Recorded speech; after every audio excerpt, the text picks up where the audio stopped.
Muhammad Sallallahu Alaihi Wasallam, lahirnya Nabi terakhir.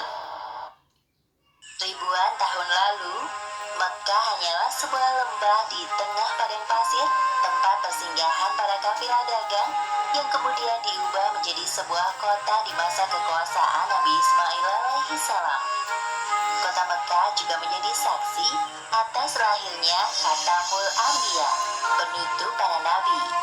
Beliau adalah Muhammad bin Abdullah.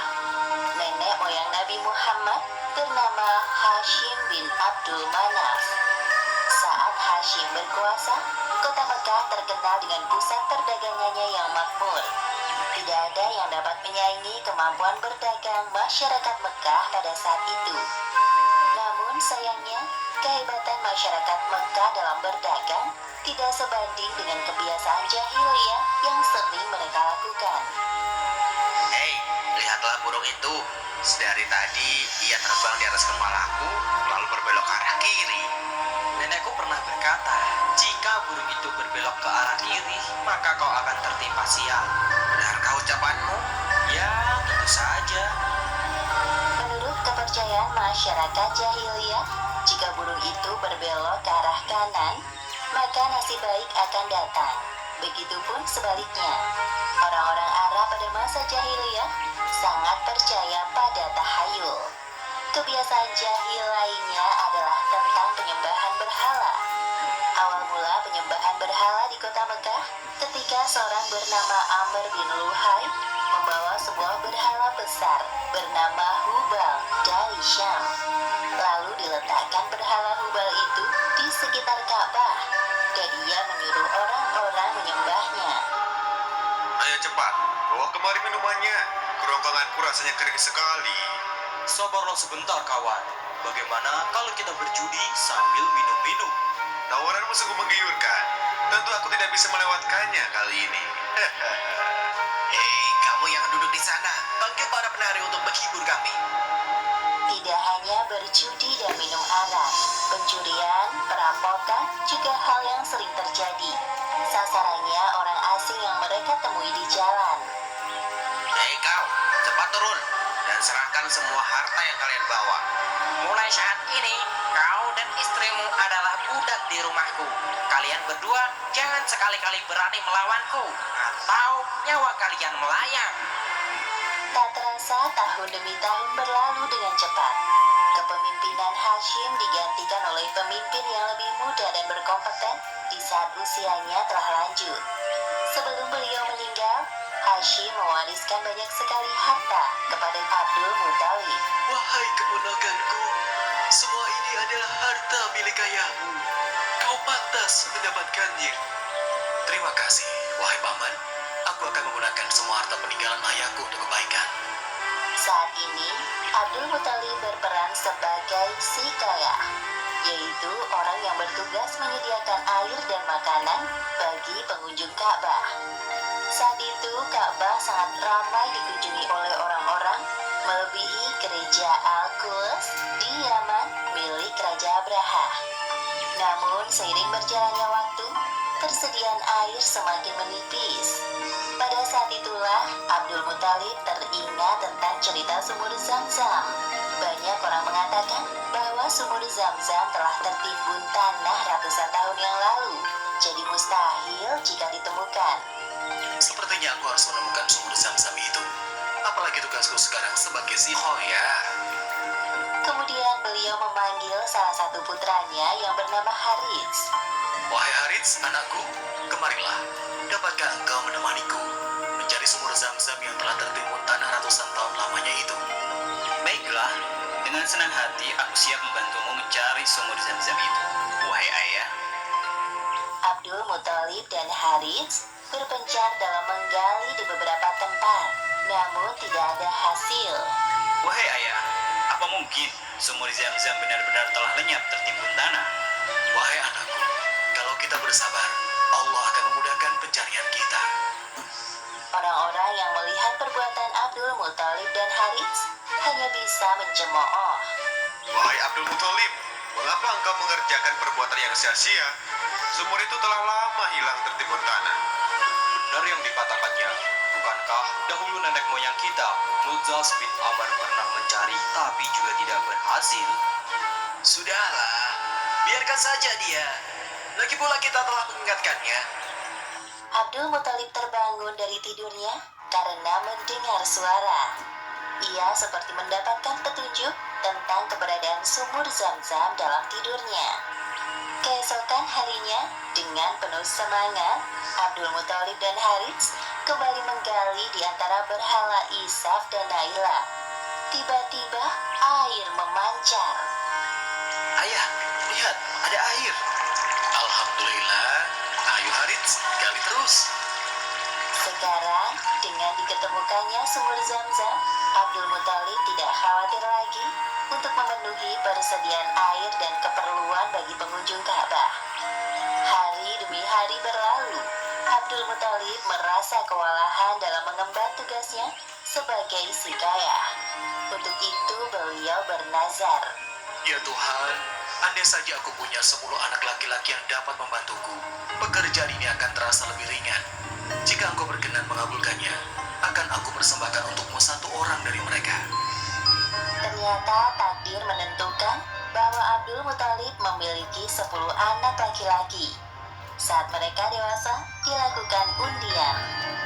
Setelah diundi beberapa kali, nama yang muncul selalu sama, yaitu Abdullah, si anak bungsu. Wahai anak-anakku, sebenarnya hal ini sangat berat untuk aku lakukan. Tapi aku telah terlanjur bernazar. Sebenarnya tidak sampai hati, Abdul Muthalib mengatakan tentang nazarnya kala itu. Wahai saudaraku, jangan engkau lakukan itu. Batalkan nazarmu dan meminta ampunlah kepada Tuhan Hubal. Lalu apa yang harus aku persembahkan sebagai ganti dari Abdullah? Kalau engkau dapat menebusnya dengan harta, maka berikanlah itu kepada berhala agar mereka tetap berkenan kepadamu. Menurut kami, itu keputusan yang terbaik.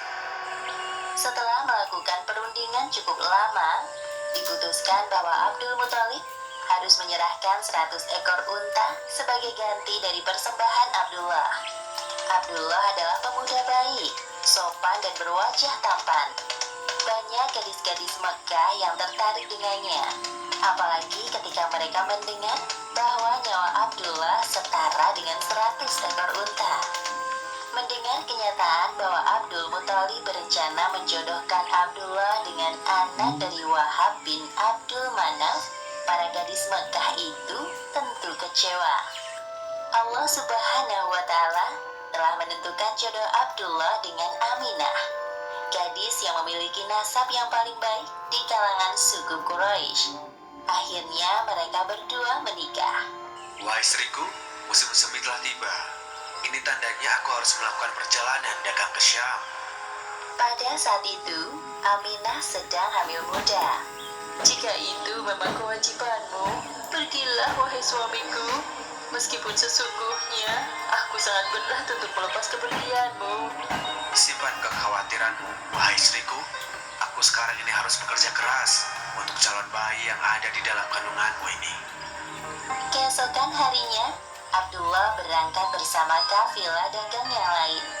Aminah melepas kepergian suaminya dengan doa. Perjalanan dagang Abdullah berjalan lancar. Dalam perjalanan pulang, Abdullah singgah di Madinah untuk menemui sanak saudara dari ibunya.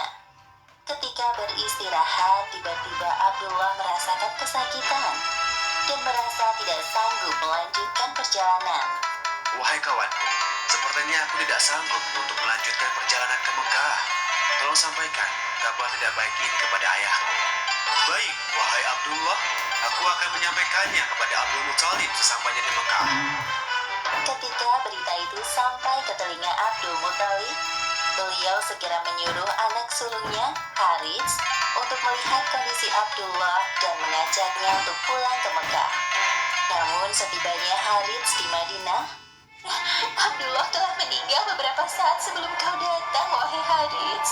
Inna lillahi wa inna ilaihi raji'un. Semua anggota keluarga Abdul Muthalib berduka mendengar kematian Abdullah. Tentu saja, Aminah lebih berduka karena kehilangan suami yang sangat dicintainya. bayi yang ada dalam perutku. Semoga kelak engkau tumbuh menjadi orang yang bermanfaat bagi sekitar, seperti mendiang ayahmu, walaupun kalian belum sempat bertemu. Abdullah meninggalkan warisan berupa beberapa hewan ternak dan seorang budak perempuan bernama Ummu Aiman. Pada tahun kelahiran bayi Muhammad, terjadi peristiwa penyerangan yang dahsyat oleh Raja Abrahah dari Yaman. Saat itu Mekah dipimpin oleh Abdul Muthalib. Raja Abrahah berniat untuk menghancurkan Ka'bah karena merasa iri dan tersaingi dengan kemasyhuran Ka'bah. Namun Allah Subhanahu wa Ta'ala menggagalkan penyerangan Abrahah beserta pasukan gajahnya. Tepatnya pada hari Senin, tanggal 12 Rabiul Awal tahun 571 Masehi, Aminah melahirkan bayinya. Seorang bayi laki-laki tampan dan bersinar terang.